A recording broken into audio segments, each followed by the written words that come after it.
My parents are 88 years old, and so I was looking for a picture frame that would work really well for them and be as simple as possible for them to use. And so the Nixplay IRIS fits that bill very well. The purpose of this video is to give you the experience of a grandparent using just this remote and find out all the functionality of this remote. Everything else you can do from your own computer at your house, except for understand what's going on with the remote and how this works for Grandma. Well, okay, we're here at Grandma's house, and the IRIS will match very nicely with all the other photo frames she has, the normal photo frames. It also doesn't have the IR sensor in the front or the remote control sensor. You have to point the remote control IR transmitter directly at the photo frame for it to be received. And so therefore you need to be able to know the front of the remote. Because it's symmetrical, an elderly person may not know the front of the remote. So what I've done is I put stickers on it to focus them in on reading the stickers and holding it correctly, as well as focusing them on just a few buttons. The playlist button, the navigation buttons, and the play button. Also, next picture, last picture, and the middle is the paused. I'm going to keep them away from the off-on button in the upper left, because if you turn this unit off, it will not wake back up by itself. And so I'm not even going to point that out. Playlist button down here. You have to point it. And so there's your playlist, and all I have to teach them is to go over to here, browse the playlist, and then they can go pick whatever playlist they would like. This to me is very important because we spend a lot of time organizing all these photos for various things. So anyway, there are a lot of ideas on how you might want to set this up. But because of that, we want to make sure they know where the playlist is. And so that's over here. And once they enter into playlist, they go back to play. And so you see, now we're back to play. And then the only other thing I want them to see is next. So if they get bored of the photo, and then if you hold this button down, you can see it's skipping through. It went to 16, I watch, 23, 28, 30, 37, 40, right? And so I let go at 50, and now we're all the way up to picture 50. So that's a fast forward button as well as a next button. There's a last, so I can go backwards. I don't like the pixelated. And if I hold it down, it's the same thing. It counts down the pictures.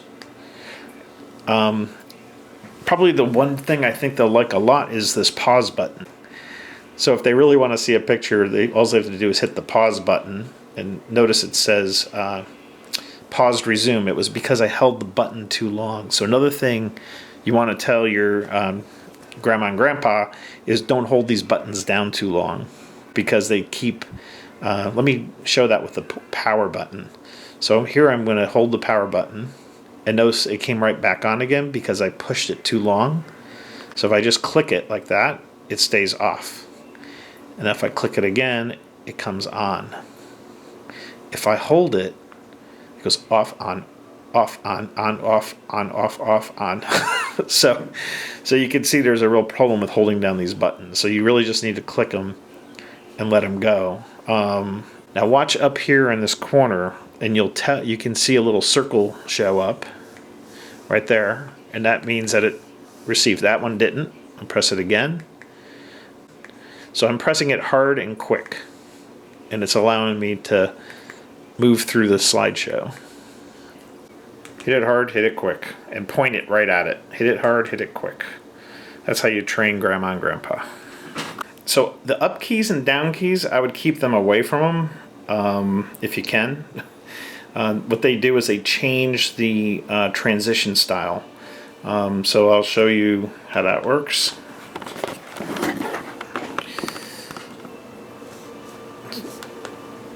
So full screen fixed, pan zoom, pan zoom.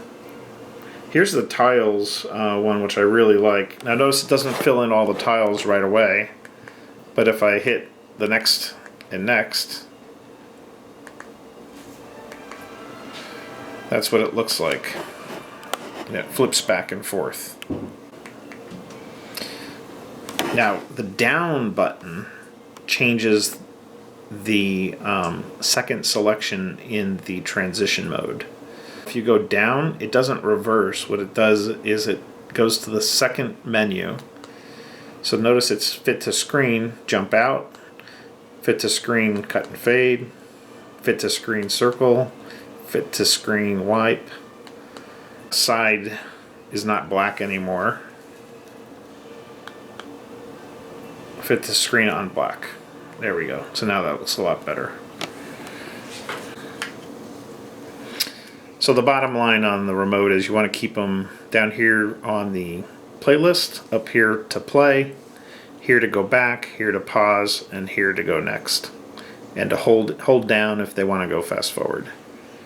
I think the button they'll want to hit the most is pause, because they'll want to see a picture. And notice once you hit paused, you then can go back, and you're still paused. If I hit the button now to resume, it says resume. So when you're at Grandma's house and you're setting this up, there's a couple things I would recommend. The first thing is to mark up the remote control so they can tell which way is up. Cut this out of the book and mark this up so that they understand what it is, and leave this for them for reference. God bless the Nixplay team for putting this together. After watching Grandma and Grandpa with the frame, these are the settings I would recommend. First, play all photos, because we loaded up 1,000 photos in 10 different playlists, and this way they would see all the photos. If you're just going to put recent photos on there, then you can pick one of the other settings. Sleep schedule, my parents kept trying to unplug it and turn it off, and then you have no control over turning it back on, so I recommend putting a sleep schedule on it so that they don't feel the need to turn it off. I have it going to sleep at 11 p.m. and waking up at 9 a.m. The light sensor, I'm not sure if the Iris has this, but I turned it on anyway.